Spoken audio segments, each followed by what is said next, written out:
What's up guys, it's me, Janne here, back again for another video. And in today's video I'll be talking about NGP6 and where it is at the moment.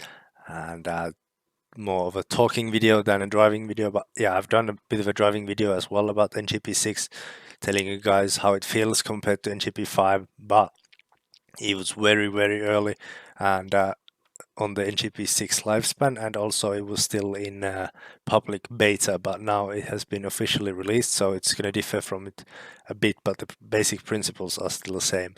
And to watch the other NGP6 video, hit the link in the description below.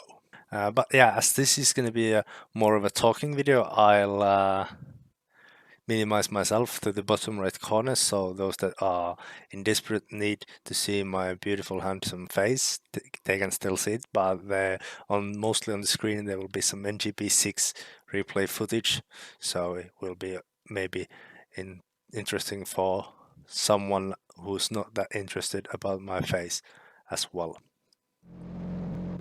At the moment of this video, NGP6 has been implemented in the Hungarian plugin, which was the first to implement NGP6, and also in the tech plugin, aka RBRTM, the one that I use as well. And knowing the update speed of RSRBR, they'll have NGP6 in like 2030, and I guess some other plugins are gonna get new physics as well that they made themselves, but yeah, that's pretty much what it is right now with NGP6. In early September, NGP6 became the official NGP version available, and the NGP6 NGP5 switcher was made not working by then, and it was released with 33 cars, and there were all the top line modern spec WRCs, and then there were a few R5s, a few R2s, some Group A cars, some Group N cars, and a couple of historic cars as well. And ever since, B has been dropping a few cars per week, roughly on average, and now we have 50 cars in NGP6. Most notable additions since release probably would be the new spec Fabia R5 and the new VW Polo GTI R5, being like a modern R5 pinnacle, and then also some mid to late noughties WRCs have been added as well. For example, the Focus RS WRC Mark II from 2006, I remember, was added, and also Subaru Impreza 2003 with 2006 differentials was added as well. So it might be that we get more cars for that category as well, and also there's been rumors of maybe an Octavia or a Fabia being added into the WRC list as well. And yeah, R5s are there, all the important ones, a few R4s, well there wasn't many in GP5 either.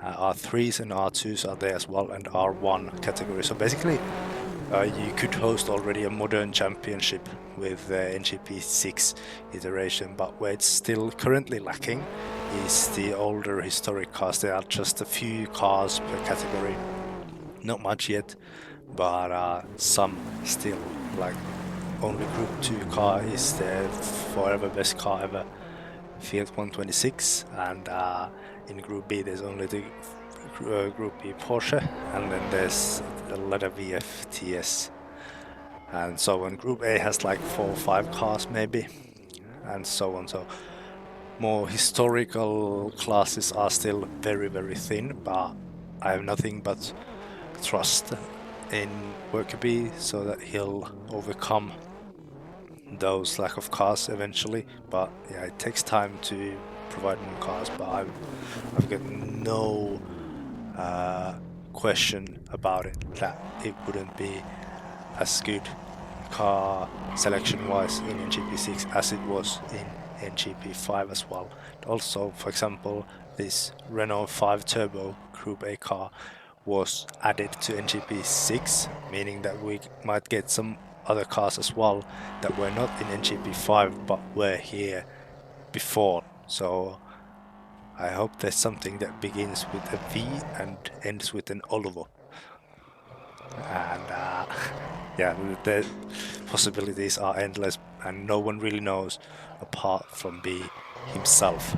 And I think that's enough about fantasizing cars that are still to come to NGP6. But please, could we have one Volvo or 2 or 5? I really don't care.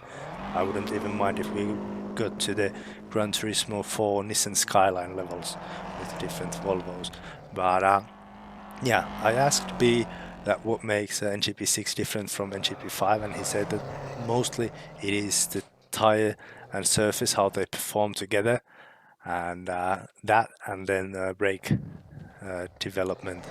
And in this newest NGP iteration, the brake temperature matters a lot more. You can lose the brakes a bit more, there's brake fade during the stages and whatnot. And the tires have been reworked from the original Richard Burns Rally tire model, and the tire model has been improved in NGP6. With my talks with Workerbee, he said that vanilla RBR only had kind of fake implementation of the camber effect. There was no true increase in tire force with negative camber. Instead, they simply artificially increased the slip angle. The NGP6 tires are now sensitive to plus and minus camber, increasing and decreasing tire force, as we all know from tire model dynamics. Yeah, we all know that. And also, other thing about NGP6 tires compared to original RBR tires is that the original tires apparently just suited cars around 1400 kilos, and all the other weight category cars were not supported in the optimal way by the original tires. But now with the reworked tires, even the best car ever, the Fiat 126, weighing roughly around 50 kilos, is supported with the accordingly load sensitive tires for each car. And of course, now with tires being improved, there's also temperatures, meaning a lot more, which I think is the first in a rally sim. And then, yeah, the temperatures matter a lot more, and also the brake temps matter a lot more, and there's just so much more variables that matter now, meaning that there's more things to that kind of affect what you need to set up the car for. But luckily we also have sort of a helper tool with it, as NGP6 has telemetry, and in the link below is a video about how to set up telemetry viewing from your own computer, so you can work with the telemetry yourself. And with the telemetry you can see if the tires are up to the appropriate temps, which you can read from the readme.physicsng file as well. There are all the optimal tire temp operating windows. For example, for tarmac dry tires there's 60 to 90 Celsius, 10 less for tarmac intermediate and 10 less for tarmac wet, and roughly around the same ballpark also with gravel tires and snow tires. So yeah, the temps play a lot more of a role in NGP6. And also be said that he made the performance of wrong tires more believable and realistic. For example, tarmac tires on gravel or vice versa, or gravel tires on snow. Maybe there's another Takatalvi rally coming, even though Takatalvi hasn't even been possible yet because regular winter hasn't been here yet. And it is now easier to drive, or better to drive, on tarmac tires on gravel and vice versa on the wrong tire compared to the surface, meaning that rallies like Monte Carlo is going to be now a bit more interesting in my opinion as well. And in addition to all that brake and tire mumbo jumbo, there's also additions in NGP6. For example, the engine temps mean a lot more, and aerodynamics play a bigger part. They are more noticeable now and whatnot. So it's a really developed version of Richard Burns Rally now with NGP6. And in my opinion, it just raises Richard Burns Rally further away from those so-called sims. I mean, yeah, it's maybe a bit toxic to belittle the other rally games out there, but do they have tire temps, engine temps that really matter? So in my opinion, this just makes it more solid that Richard Burns rally still is the go-to rally sim for realism.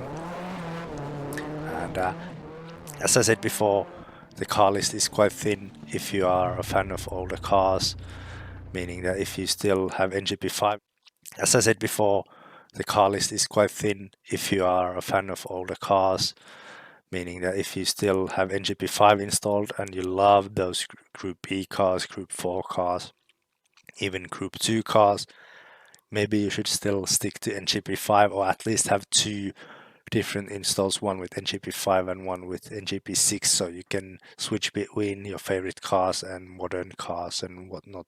But I have nothing but trust towards Workerbee, so that he will add also those classic cars and maybe hopefully 150 Volvos as well. And I think this is all for now that I have to talk about. Thank you guys so much for watching. Thanks Workerbee, really much. The whole RBR community appreciates your work. And yeah, that's all for now. Thank you guys so much for watching. I'll see you guys later on this week on iRacing for the second round of Finnish Championship in Digital Rallycross. And next week we have the 2000 subs special rally. That's all for now. Thank you guys ever so much for watching. Bye.